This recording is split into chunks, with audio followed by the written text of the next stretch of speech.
Okay, I know during my last review I got a chance to look at X-Men, which was great, but another movie, Spider-Man, was also around at the same time. But wait! There exists another one.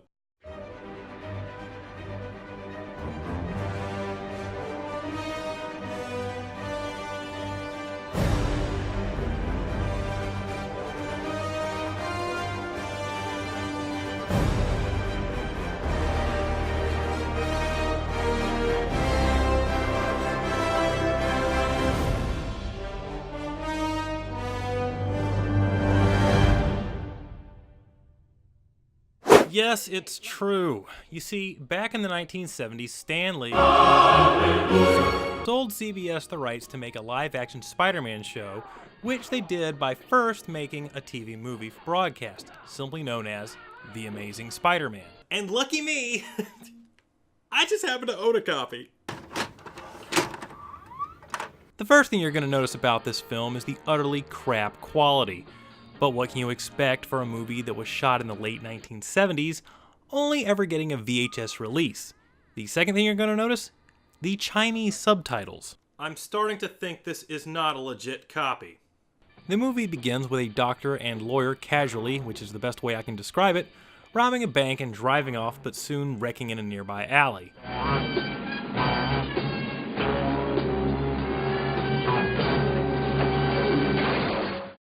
As we're left pondering that situation, we're introduced to Peter Parker, who's played by Nick Hammond. What? Just because this movie came out before I was even born doesn't mean I can't reference these actors. Friedrich! See? Anyway, we have Peter talking with Larry Tate, J. Jonah Jameson, when Robbie alerts them that a madman is threatening the city.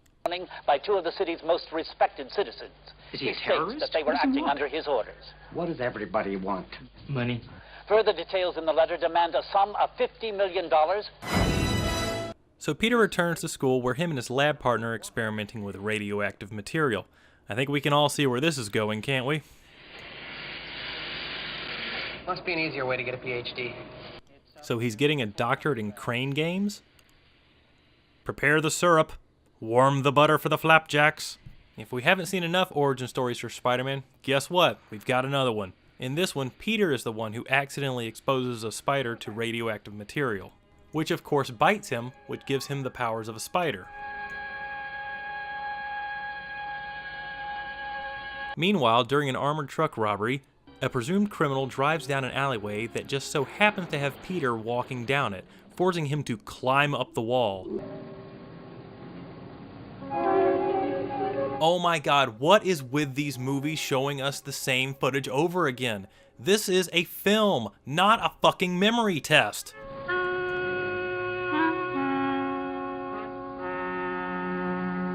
So Peter, being so close to the crime scene, gets questioned by Captain Barbara and his deputy, Monahan. Monahan, get his name and address. I already did. Why does this guy's voice sound so familiar? So Peter heads back home and sleeps dreaming of the spider in the accident, literally showing us the same scenes as before. You know what, movie? How about I do that? Let's see how you like it.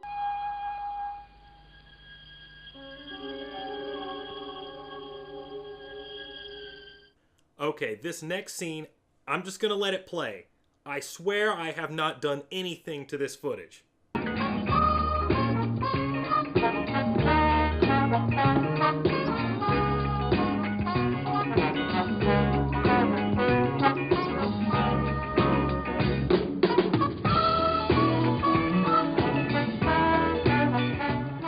You have got to be fucking kidding me.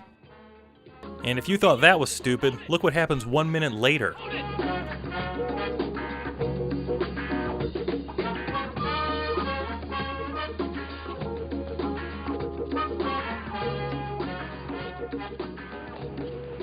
Did you see him? Did you see him? The guy on the wall? He's climbing the wall.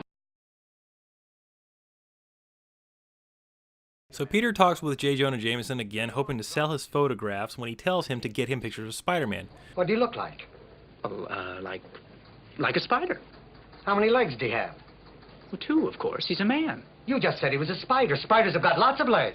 What in God's holy name are you blathering about? No, sir, he's like a spider. He can do the things a spider does, you know, climb walls and spin webs, and he's very, very strong. When he says he has a picture, he goes home and puts on his best Halloween costume that he purchased at Walmart and poses for pictures. He's been trying to get $46 out of me for 2 days. Maybe this is fake. How do I know? Maybe he made the whole thing up. Sure, and then he had his girlfriend sew up a costume, and he went out and learned how to climb straight up a wall. Of course not. Everyone knows Peter Parker does his own sewing. They get word of another theft/car wreck where Barbara and Monahan are investigating. Look at him, driving right into a brick wall. Can you explain all this to me, please? I don't know why the other three did the same thing. I think you're right, Captain. Damn it, I know that voice. Who is that? I mean, I do somehow manage to keep showing up at these things. Gosh, this character continues to confuse the shit out of me. I can never tell if he's being condescending or genuine. I'm working for a newspaper. Far be it from me to interfere with the First Amendment. Be my guest. Thank you, sir. So Peter covertly saves the man behind the wheel by moving the seat back and removing the steering wheel. When Judy Tyler You're getting old. Fuck you. arrives explaining that the victim is her father. They take him to a hospital where he's re-hypnotized by our sinister villain.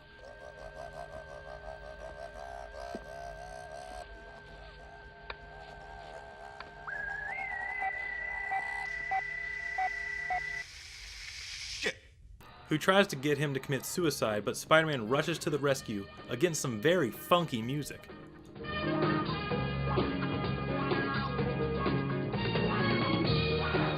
Who's the bad man who can web villains with just one hand? Spider-Man! You're damn right.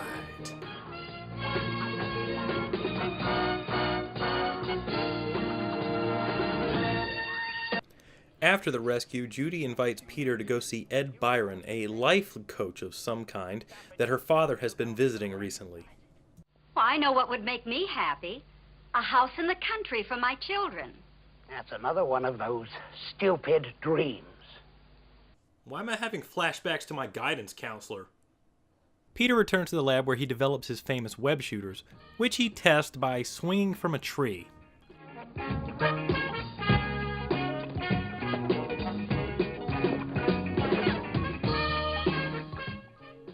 I really don't know what to say here. It's like every few minutes all I can do is just look in the camera and go. Anyway, Peter detects a microwave anomaly that must be from the hypnotist, so he tracks down the signal to the villain's hideout where we are treated to more amazing wall-crawling special effects.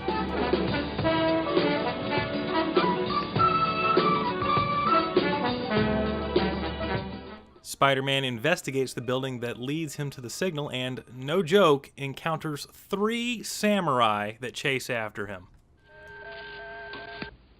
Kill him.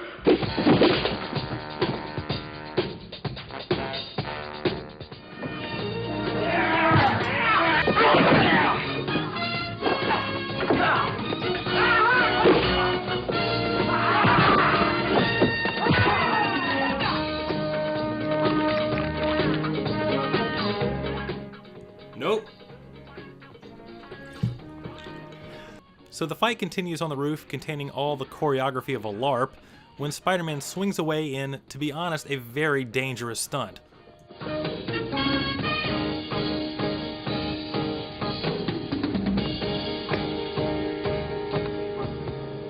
And you'll never guess what happens next. That's right, another car wreck with a robbery. You know what this lady does? No. She's a choir singer. You hear that, Monahan? Yeah.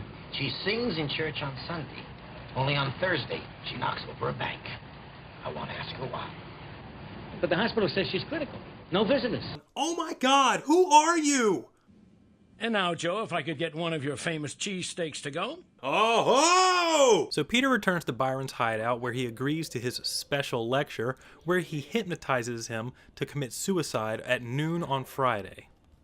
And I'm not sure if the filmmakers were on drugs or not during the making of this, but Peter remembers this because of his spider sense. So what does he do?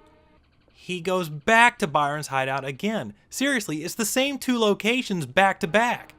And guess what happens next?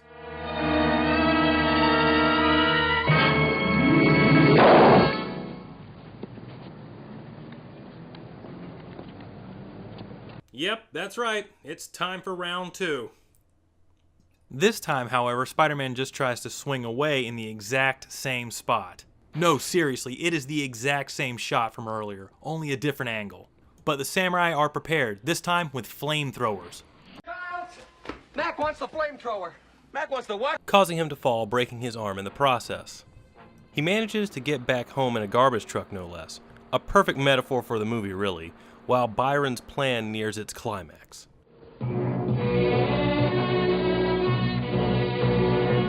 Peter figures out the microwave codes and claims he can save the victims, but when the clock strikes noon, he succumbs to the hypnotism and goes to the Empire State Building.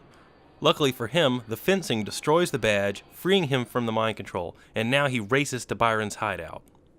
When he gets there, he destroys the antennas, saving the rest of the victims. But guess who's waiting for him again?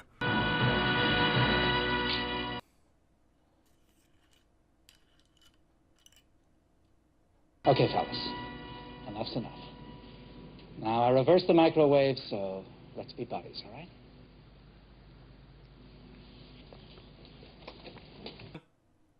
What? Spider-Man finds Byron, seemingly trapped in his own hypnosis, and he tells him to turn himself in. Mr. Byron, you turned into one of your own zombies. Whoa, this is heavy. The movie ends with the crooks arrested and Judy and Peter walking off, hand in hand. It's incredible.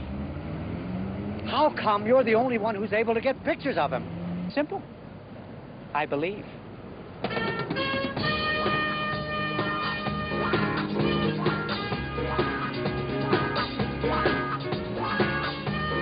Dear God, where to start? I honestly don't know what to say about this one. It really is just a product of the era it was made in. A live-action superhero film in the 70s can only achieve so much. So for what it's worth, they tried. Some of the sillier parts being the horrible effects, Peter's wall crawling, him swinging, and the fight choreography. So I guess that's my review. It's silly.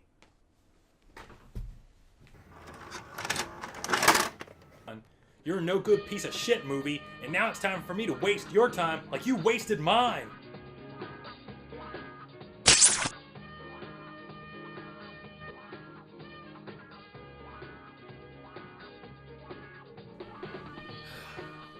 Well, next time, let's take a look at a live adaptation that was done right. Later, true believers.